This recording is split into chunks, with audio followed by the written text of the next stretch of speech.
Hey guys, my name's Luke and this is my VFSS 2013, mate. It's a Series 1.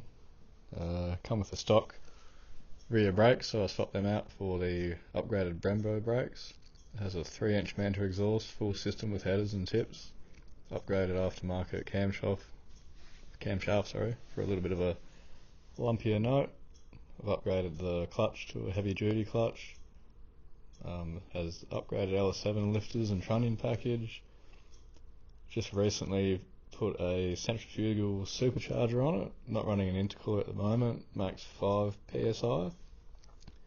So hopefully sometime in the future I'll upgrade the bottom end and put an intercooler on it and make a bit more horsepower. At the moment it makes 554 horsepower to the rear wheels, so that's good enough at the moment. I'll throw some videos in so you guys can have a listen and see what you think.